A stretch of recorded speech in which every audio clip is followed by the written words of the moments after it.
Welcome to the Government News Brief for Tuesday, May 23, 2017.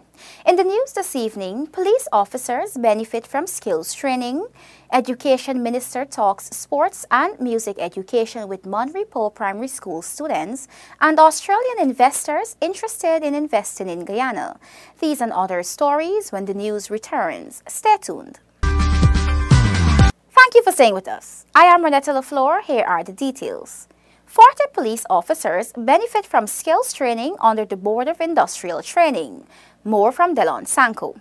Police officers of B Division yesterday graduated in heavy duty operation, motor vehicle auto repair, cake decoration, catering, garment construction, and radio and electronic installation. Assistant Commissioner Amsterdam notes that the training adds to the advancement and the performance of the officers. Our ranks are being educated in different fields, and this, I'm sure, will improve our performance. This will ensure, I'm assured, would enhance the ranks' ability to perform at another level and help themselves. They've started, and like Mr. Vigilant said, they've made the fourth step. Reach for it. Reach for it. This will go a long way in ensuring that our ranks in B Division, that not only that they're law enforcement officers, but they're more rounded in other areas. And I hope that these structures will remain in place even when I'm gone, so that others will benefit. Richard Mon, technical officer at BIT, said that the idea came after it was noticed that most times when police officers leave, they would turn to negative activities or become bus operators, and senior ranks wanted better for these officers. Assistant Commander Brutus approached us, and he was very interested in two things. One, he needed assistance for a program that Commander Akins was doing at the time in Georgetown, and he had a concern about ranks leaving the Guyana Police Force and having to work as minibus operators, be it drivers, be it conductors, or be it tout. Yes, so he had that concern. And we spoke and we decided that we will try to initiate a training that will suit the ranks of the Guyana Police Force. Jason Phelan shared how beneficial the training was. A great experience for me. Learn a lot. I never know how you operate excavator and skid steer loader, but I've learned it now. I've enjoyed the course. BIT started work with the police force in 2014 and will continue to work to develop all officers with skills so that they can be better able to serve and protect. Delon Sinkhole for the Government News Brief. Minister of Education Dr. Rupert Roopnarine continues to reiterate his stand on the need for schools to be involved in music and sports education. Neola Damon has more. The Education Minister on Monday spoke with students of Monrepo Primary School on the East Coast Demerara about his plans to make sports as well as music an important part of the academic curriculum. Part of the reason I've come here today is to talk about music, to talk about sport. Because in the Ministry of Education, we are responsible for sports, youth and culture. So we want to ensure that music is active in the schools, that you have a place where you can actually sing, learn songs, and in general, understand your education is not only about books and homework and everything else, but it's about much else. It's about playing sport, it's about playing music, all of those things. Dr. Roopnarine explains that the push to get music and sports back in schools is to create an education system that caters for the holistic development of the child. We have children who do very, very well at examinations, very well. But I want to tell you that I personally don't believe that examination is the end of it. It's good to do well at examinations. I don't want to discourage anyone from that. The fact of the matter is that education is about more than passing subjects at examinations. It's about the whole person. your stage, you are a real input device, taking a lot of things in. And we have to make sure that we lay the foundation where you are now, that we lay a proper foundation so we can build on it. As government works to ensure that children have a solid foundation for their future development, the students were encouraged by the minister to embrace learning. Sometimes we leave it a little too late. If we start now and we make sure that we do everything that we're being asked to do, pay attention in class, and so on, then when you leave school, then you're well prepared for the next stage. Education is a lifelong thing. You're right at the beginning, but this is something that's going to last through the rest of your life. Because we never stop learning. Okay? We're natural learning machines. And we're starting now. Okay? So I want you to think that school is important. That's why you're here. In keeping with the minister's thrust to incorporate a wider educational experience that balances expressive arts and sports with academic excellence, several initiatives have since been taken by the ministry. These include the training of music and sports teachers and the supplying of equipment to the schools. A national sports policy was also devised that supports the effort to have music and sports in the school curriculum. Neil Damon for Government News Brief. Minister within the Ministry of Natural Resources, Simona Brooms, says that Australian investors have expressed interest in investing in Guyana. Details from Gabriela Patram. The Latin America Down Under Conference was held from May 17 to 19, 2017 in Perth, Australia. Minister Brooms says that the conference was an overall success. With its strong growth trends and growing economic clout, Latin America has risen in recent years to become a vital part of the international economy, with the resources industry a key part of this emergence. The minister says that she met with investors who express interest in the mining industry as well as other minerals. We've had companies that were showing an interest in Guyana. I met with the director and the CEO for the Green Power. And that is the company that will be down here dealing with lithium. And they were very pleased with the outcome of the meeting and have agreed to come to Guyana no later than August.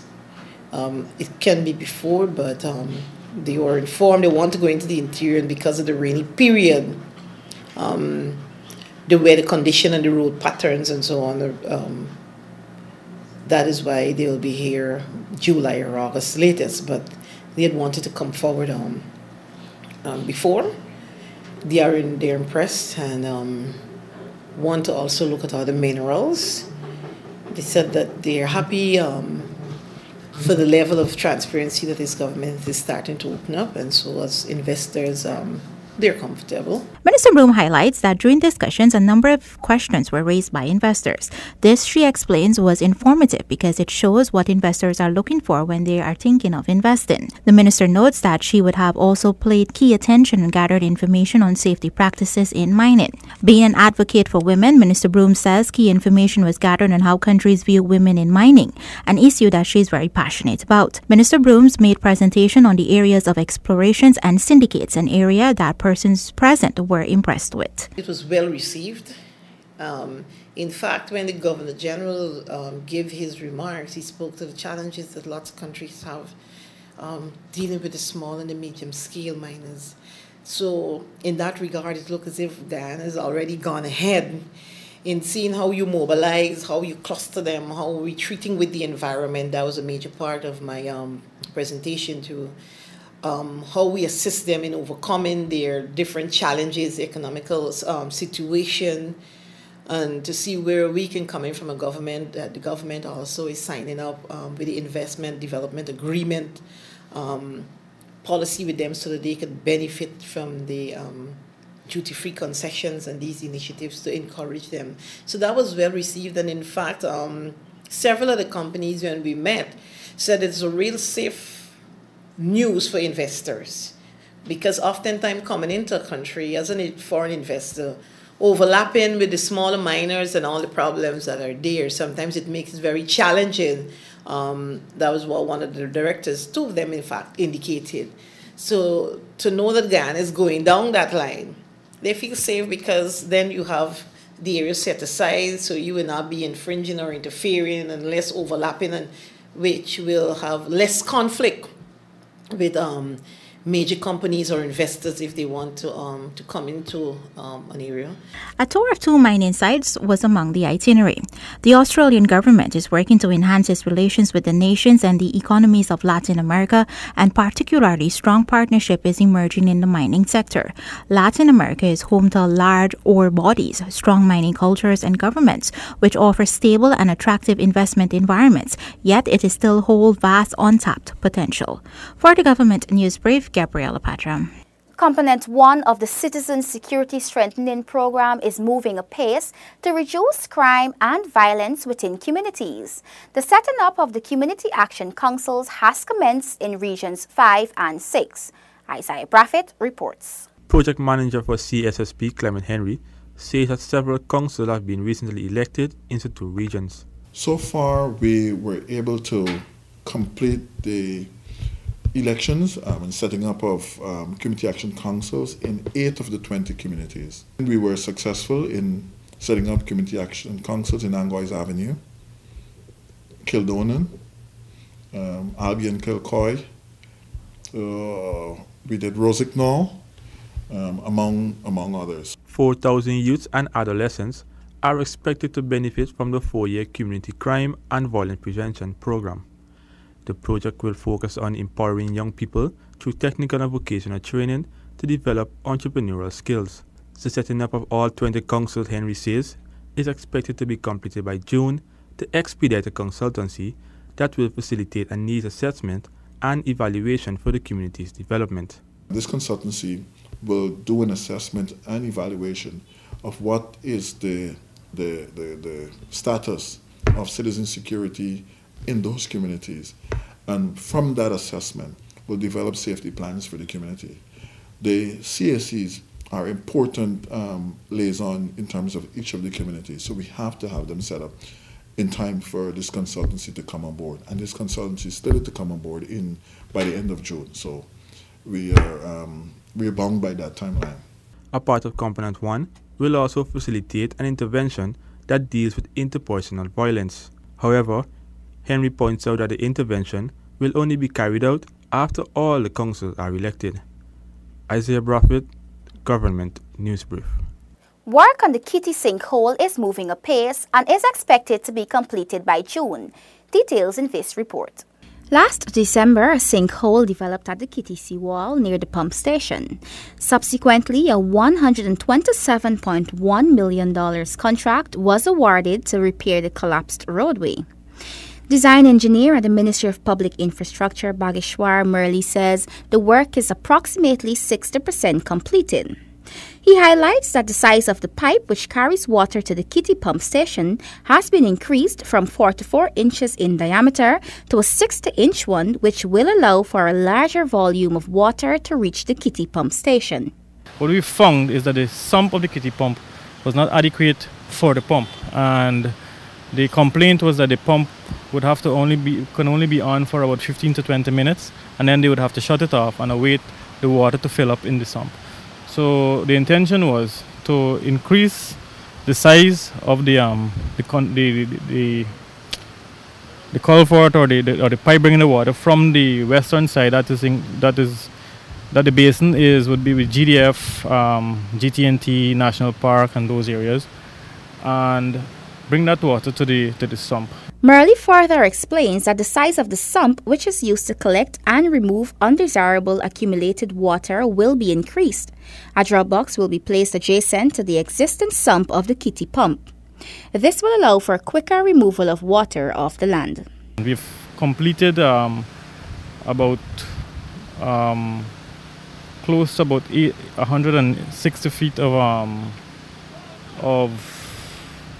pipe works, and we have now commenced the works adjacent to the existing sump with the drop box, where we are now looking to cast the base today, and hopefully by the end of the week we'll be able to finish that drop box.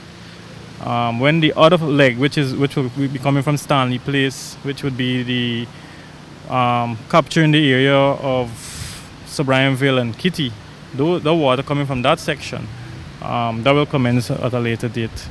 3 pipes feeding the Kitty pump station failed, causing the sinkhole. Murley says the team is also working to clean the drains in the Kitty, Sir Brianville and National Park areas to facilitate the smooth flow of water.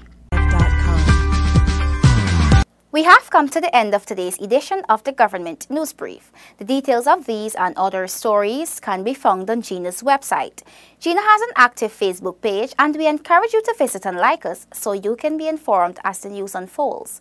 Do join us tomorrow for another edition of the Government News Brief. I am Renetta LaFleur. Have a great evening.